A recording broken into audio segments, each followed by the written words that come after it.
아침에 하나님 앞에 나와서 예배하는 여러분들 모두를 우리 주님의 이름으로 축복합니다. 오늘은 예수님이 나귀를 타시고 예루살렘 성으로 입성하신 날을 기념하는 종려 주일입니다. 그리고 고난 주간을 보내는 사순절 마지막 주간입니다. 사순절을 보내면서 우리가 지금까지 몇 주간 주님의 고난에 연관된 그런 사람들을 살펴보는데 오늘은 베드로를 우리가 봅니다. 베드로는 예수님의 12 제자 중에 한 사람이고 수제자로 불릴 정도로 예수님을 가장 가까이에서 모셨던 그런 예수님의 사람입니다.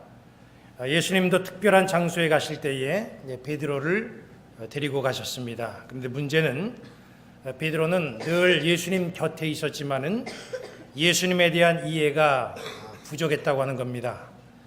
마태복음 16장에 보면 예수님이 제자들에게 묻습니다. 사람들이 나를 누구라고 말하며 너희들은 나를 누구라고 말하느냐, 누구라고 생각하느냐, 그렇게 질문했을 때에 베드로가 정확하게 얘기를 합니다. 우리 주님은 그리스도이시며 살아계신 하나님의 아들입니다. 그리고 고백을 했죠. 그 말을 들은 예수님이 대단히 흡족해 하시면서 베드로에게 천국 열쇠를 너에게 준다, 그렇게 약속을 하십니다. 이 고백을 보면 베드로가 예수님을 정확하게 알고 있는 것 같습니다. 그런데 문제는 그 다음입니다. 예수님이 베드로의 고백을 들으시고 이제 내가 이 세상에 온 목적을 우리 제자들에게는 말할 때가 됐구나, 그렇게 생각하시고 앞으로 고난 받으실 그 일들에 대해서 제자들에게 말씀을 주십니다. 마태복음 16장 21절 말씀 보니까 거기에 그 하늘의 비밀을 얘기하는데, 이때로부터 예수 그리스도께서 자기가 예루살렘에 올라가 장로들과 대제사장들과 서기관들에게 많은 고난을 받고 죽임을 당하고 제3일에 살아나야 할 것을 제자들에게 비로소 나타내시니 그랬습니다. 예수님이 고난을 받으시고 죽임을 당한다고 하는 말을 이 베드로가 들으니까 베드로가 깜짝 놀랐어요. 충격을 받았습니다. 그래서 베드로가 그 말을 듣고 22절에 그렇게 얘기를 합니다. 베드로가 예수를 붙들고 항변하여 이르되 주여 그리 마옵소서, 이 일이 결코 주께 미치지 아니하리이다, 이렇게 얘기를 합니다. 예수님은 고난을 당해서 죽어야 된다고 그렇게 말씀하시는데 베드로는 죽지 않는다, 그렇게 말씀하고 있습니다. 이걸 보면 베드로가 예수님에 대해서 잘 알고 있는 것 같은데 이 상황을 보니까 예수님은 베드로를 잘 이해하지 못하고 있었구나 하는 것을 알 수가 있습니다. 베드로가 예수님을 그리스도라고 고백을 했지만 베드로가 고백한 그 그리스도는 바로 십자가를 지지 않는 그런 그리스도, 고난이 없는 그리스도, 그리고 이 땅에 나라를 세우는데 로마처럼 거대한 국가를 건설해서 세상의 왕으로 군림하시는 그런 메시아, 바로 이것을 말했던 겁니다. 예수님은 이 세상에 십자가를 지시러 오셨죠. 그런데 베드로는 세상을 통치할 이 세상의 강력한 왕쯤으로 그렇게 예수님을 생각하고 따라갔다는 겁니다. 그러니까 예수님 옆에 베드로가 늘 따라다니고 가까이 있었지만은 예수님을 모르고 그냥 따라다닌 겁니다. 마태복음 26장 57절 58절 말씀을 읽어드리면 예수를 잡은 자들이 그를 끌고 대제사장 가야바에게로 가니 거기 서기관과 장로들이 모여 있더라. 베드로가 멀찍이 예수를 따라 대제사장의 집들에까지 가서 그 결말을 보려고 안에 들어가 하인들과 함께 앉아 있더라 그랬습니다. 예수님은 체포되어서 가야바에게로 끌려갑니다. 제자들은 다 뿔뿔이 흩어지고 도망을 가죠. 그런데 베드로는 끝까지 남아서 가야바 집까지 따라갑니다. 베드로가 다른 제자처럼 도망하지 아니하고 왜 거기까지 따라갑니까? 무슨 예수님을 지키고 싶어서 그랬습니까? 아니면 예수님을 구해낼 무슨 묘안이 있어서 그렇게 따라갔습니까? 왜 따라갔습니까? 58절에 그 이유가 분명히 나옵니다. 베드로가 멀찍이 예수를 따라 대제사장의 집들에까지 가서 그 결말을 보려고 안에 들어가 하인들과 함께 앉아 있더라 그랬습니다. 결말을 보기 위해서 간 거예요. 베드로가 가야바 집까지 따라갔던 이유는 예수님의 결말이 어떻게 되는가, 이게 궁금해서 따라간 겁니다. 그 결말이 이대로 무너지시는 것인지, 아니면 갑자기 상황이 반전돼 가지고 예수님이 그 결박을 다 끊고 또 사람들은 그 앞에 굴복한 그런 반전의 역사가 펼쳐지는 것인지, 도대체 그 결말이 궁금한 거예요. 어떻게 되는가? 그 결말을 보기 위해서 베드로는 이 가야바 뜰에까지 따라갔던 겁니다. 그리고 결말 보고 결정하겠다는 거예요. 내가 예수님을 계속 따라가야 될지, 마음을 정리하고 내 갈 길을 가야 될지, 이걸 결정해 보겠다는 거예요.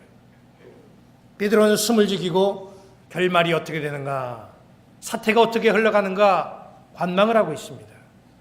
가야바 집에서는 예수님의 범죄 혐의에 대해서 지금 신문이 들어갑니다. 신문의 요지는 예수님이 정말 하늘에서 온 메시아냐라고 하는 이 부분을 신문을 하는 거예요. 그래서 대제사장이 63절에 이렇게 신문을 합니다. 대제사장이 이르되 내가 너로 살아계신 하나님께 맹세하게 하노니 내가 하나님의 아들 그리스도인지 우리에게 말하라. 이에 대해서 예수님이 64절에 대답을 하시죠. 예수께서 이르시되 네가 말하였느니라. 그러나 내가 너희에게 이르노니 이 위에 인자가 권능의 우편에 앉아있는 것을, 하늘 구름을 타고 오는 것을 너희가 보리라 그랬습니다. 예수님이 네가 그리스도냐? 라고 물어보는 대제사장 앞에서 네가 말했느니라. 메시아라고 물어보는 질문 앞에 나는 메시아다 그렇게 말했다는 거예요. 분명히 그렇게 예수님은 진술을 했습니다. 베드로가 멀찍이서 그 소리를 들었어요. 베드로는 그토록 듣고 확신하고 싶었던, 확인하고 싶었던 소리가 바로 이 메시아라고 하는 말입니다. 그런데 베드로가 그 소리를 들었어요.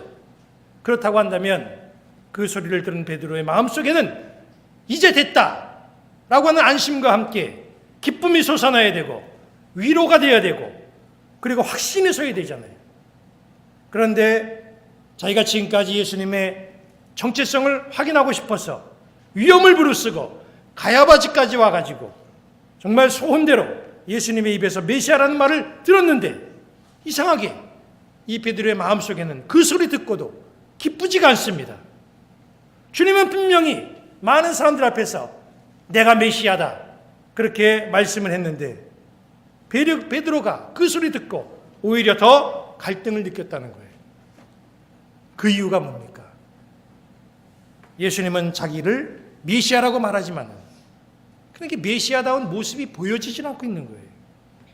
사람들이 메시아를 향해서, 예수님을 향해서 조롱하고 침을 뱉고 때리기까지 하고 멸시하는데 메시아로서 아무런 대처가 없습니다. 이런 상황 속에서 베드로는 정말 당황스럽고 실망스러울 수밖에 없었다는 거예요. 사실 베드로의 행적을 보면 그동안 남다른 점이 참 많았습니다. 열심으로 말한다고 한다면 예수님 제자 중에 베드로 따라갈 사람이 없습니다. 예수님이 제자로 부르실 때에 모든 걸 다 버려두고 그렇게 예수님을 따라갈 정도로 베드로는 예수님 앞에 순종의 모습을 보였습니다. 예수님이 바다 위로 걸어오라 그렇게 말씀하셨을 때 믿음을 가지고 바다를 걸었던 사람이 바로 베드로였습니다. 예수님이 겟세마네에서 잡히실 때에 다른 제자들은 다 도망가고 다 숨었습니다. 그때에 베드로만은 칼을 뽑아가지고 예수님 지키겠다고 칼 휘둘러 가는 그런 용감한 모습을 보였던 것이 바로 베드로였다는 것이죠. 그런데 이런 모습들이 예수님의 결국에 가보니까 이게 다 무너지는 거예요. 다 소용이 없어요. 훌륭했던 그 베드로가 다 무너지는 겁니다. 그렇다고 한다면 베드로에게 도대체 무슨 문제가 생긴 겁니까? 도대체 베드로의 마음속에 어떤 생각이 있었길래 그가 지금까지 쌓아왔던 그 모든 예수님을 향한 열정이 다 무너졌냐는 얘기예요. 그건 바로 다른 것이 있는 것이 아니라 이 베드로는 그 마음속에 갖고 있었던 그 신앙과 믿음의 기초가 바로 인본주의적인 사고방식 속에 서 있었기 때문에 그런 겁니다. 인본주의가 뭐냐면요, 인본주의는 모든 삶의 무게중심이 사람에게 있는 거예요. 더 범위를 좁힌다고 하면 나에게 있는 거예요. 인본주의에 꽉 잡혀있는 사람들은 절대 신을 생각하지 않습니다. 우리 하나님을 생각하지 않아요. 우리 예수님을 생각하지 않아요. 뭐든지 내 중심적으로 살아가고 우리 인간 중심적으로 살겠다고 하는 것이 이게 철저한 인본주의 사고방식입니다. 그런데 인본주의 사고방식으로 예수님을 믿으면 그건 절대적으로 신앙생활을 할 수가 없습니다. 종교생활을 할 수밖에 없어요. 인본주의적인 사고방식을 가졌던 베드로, 이 베드로가 그 인본주의 때문에 예수님을 따라다니긴 했지만 그게 신앙생활한 게 아니라 그게 종교생활하면서 따라다닌 거예요. 그렇다고 한다면 베드로가 가졌던 이 인본주의 신앙, 이게 과연 무엇을 말하는 걸까? 오늘 함께 우리가 말씀을 통해서 세 가지 정도로만 살펴보고자 합니다. 첫째로 인본주의 신앙은 계산하는 신앙의 자세를 말하는 겁니다. 가야바뜰에서 베드로가 사태를 주시합니다. 내가 정말 계속 예수님 편에 서 있어야 되는 건지 아니면 내가 다른 마음을 가져야 되는 건지 속으로 열심히 계산하면서 그 사태를 관망하고 있습니다. 예수님을 보니까 제사장들, 서기관들, 유대 지도자들 앞에서 지금 꼼짝없이 당하고만 계십니다. 그래서 베드로가 머릿속에 열심히 계산하다가 계산을 끝내고 결정을 내립니다. 내가 살 길은 예수님을 포기하고 내 갈 길 가는 거다. 이게 베드로가 계산했던 계산의 결과였습니다.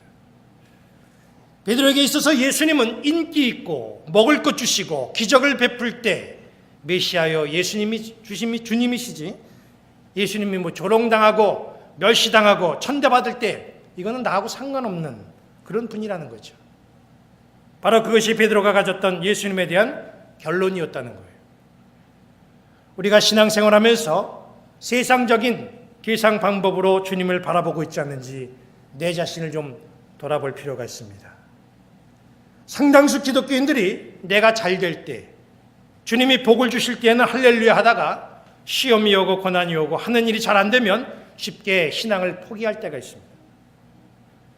그렇게 계산하며 믿는 이유는 바로 마음속에 인본주의로 가득 차 있기 때문에 그런 거예요. 두 번째로 인본주의 신앙은 그 판단과 결정이 상황과 환경 위에 그렇게 서 있기 때문에 그것은 인본주의 사상이요. 그래서 그것이 문제가 됩니다. 26장 69절 보면 이렇게 말합니다. 베드로가 바깥들에 앉았더니 한 여종이 나와 이르되 너도 갈릴리 사람 예수와 함께 있었도다. 그 71절 말씀 보니까 다른 여종이 그를 보고 거기 있는 사람들에게 말하되 이 사람은 나사렛 예수와 함께 있었도다. 73절 보니까 조금 후에 곁에 섰던 사람들이 나와 베드로에게 이르되 너도 진실로 그 도당이라. 네 말소리가 너를 표명한다. 그렇게 얘기를 하는 거예요. 지금 사람들이 베드로를 지목해가지고 압박을 합니다. 저 사람은 한결같이 말하기를 예수와 함께 있던 사람 이렇게 말을 하는 거예요. 근데 베드로는 자기 마음을 속이고 아니다. 똑같이 그렇게 부인을 합니다. 예수님이 나에게 이득이 되고 자랑이 되고 보탬이 된다면 우리는 보란듯이 나는 예수님을 잘 안다. 나는 그분의 사람이다. 이렇게 말할 거예요. 근데 지금 베드로가 그렇게 말할 상황이 아니에요. 예수님 안다고 말했다가는 이거 큰 해를 당할 분위기입니다. 그래서 지금 예수님의 제자였음에도 불구하고 결사적으로 모른다고 그렇게 부인을 하는 겁니다. 사람들이 예수님에게로 구름대처럼 몰려들 때에는 예수님의 제자라고 하는 사실이 그렇게 자랑스럽고 뿌듯할 수가 없어요. 예수님의 제자라고 하는 타이틀은 정말 인생의 큰 긍지이고 자부심입니다. 근데 지금 상황이 그게 아니에요. 예수님은 지금 법정에 초라하게 서 계십니다. 뭐 좋게 해결될 기미도 안 보여요. 상황이 이렇게 되니까 베드로는 예수님을 저주하며 맹세까지 하면서 모른다. 그렇게 부인을 하는 겁니다. 베드로의 신앙은 상황과 환경에 의해서 좌우되었어요. 그 이유는 바로 그 근본이 인본주의였기 때문에 그렇다는 거예요. 우리는 마태복음 10장 33절의 말씀을 우리 분명히 기억을 해야 됩니다. 거기 뭐라고 되어 있냐면요. 누구든지 사람 앞에서 나를 부인하면 나도 하늘에 계신 내 아버지 앞에서 그를 부인하리라 그랬습니다. 상황과 환경 때문에 사람들 앞에서 예수님 모른다고 부인하다가는 마지막 때에 주님도 나를 모른다고 부인한다는 사실을 꼭 기억하시기를 바랍니다. 어제 예수님은 나의 구주였지요. 오늘도 예수님은 나의 주님이십니다. 그렇다고 한다면 내일이 와도 예수님은 변함없이 나의 구세주로 고백하는 그런 성도들 되시기를 간절히 부탁을 드립니다. 마지막 세 번째로 인본주의 신앙은 마음을 다스리질 못합니다. 마태복음 26장 73절 74절을 보면요, 조금 후에 곁에 섰던 사람들이 나와 베드로에게 이르되 너도 진실로 그 도당이라 네 말소리가 너를 표명한다 하거늘 그가 저주하며 맹세하여 이르되 나는 그 사람을 알지 못하노라 하니 곧 닭이 울더라 그랬습니다. 예수님은 갈릴리 출신입니다. 예수님의 제자 베드로도 갈릴리 출신이에요. 갈릴리 사투리가 있어서 그 말만 들어봐도 아, 저 사람 갈릴리 사람이구나 알아들을 수가 있습니다. 우리나라에도 뭐 경상도, 전라도, 강원도, 경기도 다 사투리가 있고 그 말씨, 그 말투를 들어보면 아, 이 사람이 어디 출신이구나 다 알잖아요. 예수님도 마찬가지고 베드로도 마찬가지입니다. 그 말투가 갈릴리 말투기 때문에 누가 들어도 이 사람 갈릴리 출신이라는 걸 다 안다는 거예요. 가야밭들에 모여서 불을 쬐는 사람들이 베드로가 말하는 소리를 들었습니다. 그리고 베드로가 예수님과 같은 말투, 즉 갈릴리 말투를 보인다고 하면서 예수님과 한 불이다 그렇게 몰아붙이면서 저 사람 예수님과 함께 있었던 사람이다 그렇게 몰아붙입니다. 갈릴리 억양을 가졌다고 모두가 다 예수님의 제자라고는 볼 수가 없습니다. 그런데 베드로는 그 말에 겁을 먹고 마음이 움츠러들고 그리고 안절부절합니다. 더 한 발 앞서 나가서 말을 하는데 74절 보니까 저주하며 맹세하여 이르되 나는 그 사람을 알지 못하노라 그랬어요. 그냥 모른다고 말해도 되는 걸 뭘 저주하며 맹세까지 하면서 모른다고 얘기합니다. 그만큼 이 베드로의 마음이 불안하고 심리적으로 압박을 당하고 있기 때문에 그런 거예요. 마음을 다스리지 못하면 작은 문제도 아주 크게 보이잖아요. 베드로는 지금 마음을 다스리지 못했습니다. 왜냐하면 그 근본이 인본주의이기 때문에 문제 앞에서 마음을 빼앗겨 버리는 거예요. 그런데 중요한 것은요, 인본주의 신앙인이었던 이 베드로가 회개했다는 거예요. 도대체 무엇이 그의 마음을 바꿨냐는 얘기예요. 74절 75절은 이렇게 말합니다. 그가 저주하며 맹세하여 이르되 나는 그 사람을 알지 못하노라 하니 곧 닭이 울더라. 이에 베드로가 예수의 말씀에 닭 울기 전에 네가 세 번 나를 부인하리라 하심이 생각나서 밖에 나가 심히 통곡하니라 그랬습니다. 주님의 말씀이 생각났다는 거예요. 이 인본주의적인 사고방식을 가지고 신앙생활하는 사람의 마음속에 주님의 말씀이 떠올랐다는 거예요. 베드로의 마음을 바꾼 것은 바로 주님의 말씀입니다. 주님의 말씀이 베드로의 마음을 흔든 거예요.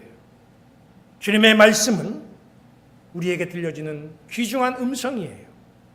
말씀은 우리가 갈 길을 밝히는 등불이 됩니다. 작년에 성경 필사본 전시회가 서울 기독교 방송국에서 있었습니다. 전국 각지에서 말씀을 사모하는 필사자들의 필사본이 방송국에 전시가 되었습니다. 우리 교회 김보석 권사님 필사본도 전시가 되었습니다. 많은 책들이 또 많은 그런 필사본들이 거기 전시가 되었어요. 그런데 그 전시관에 전시된 그 많은 필사본 가운데 사람들의 시선을 끌었던 필사본이 있었습니다. 바로 그것은 어떤 필사본이냐면요, 교도소에서 수감 중인 재소자가 두루마리 화장지에 볼펜으로 쓴 그런 필사본입니다. 바로 여러분들이 보는 저 두루마리 화장지에다가 빼곡하게 볼펜으로, 빨간색 볼펜과 까만색 볼펜으로 성경을 다 한 권을 썼어요. 그는 교도소에서 수감되어 가지고 이 화장지에 성경을 쓰는데 말씀을 써내려갈 때에 말씀이 가슴을 울렸다고 그랬습니다. 말씀을 써내려갈 때에 회개의 눈물을 흘릴 수가 있었고, 말씀을 써내려갈 때에 십자가의 보혈의 능력을 경험했다, 그렇게 고백을 했습니다. 말씀은 사람의 마음을 바꾸는 위대한 힘이 있습니다. 말씀은 수많은 사람들을 옳은 길로 돌아오게 하는 길잡이가 되는 거예요. 그리고 바로 본문에 이 베드로를 변화시킨 것이, 회개하게 하는 것이 바로 말씀이었다는 겁니다. 우리는 이 한 주간 주님의 고난에 집중해야 되는 고난 주간으로 우리가 보내게 됩니다. 인본주의 신앙인이었던 베드로를 회개하는 것이 바로 말씀이라는 사실을 우리는 꼭 기억하시길 바랍니다. 말씀은 우리의 인본주의를 바로 하나님 중심주의, 신본주의로 바꾸어줍니다. 생명의 말씀, 이 성경이 바로 한 주간 살아가는 우리에게도 변화의 능력으로 역사되기를 주님의 이름으로 간절히 축원합니다. 우리 함께 복음성가 지금껏 내가 한 일이 이 찬양을 하시고 기도하겠습니다.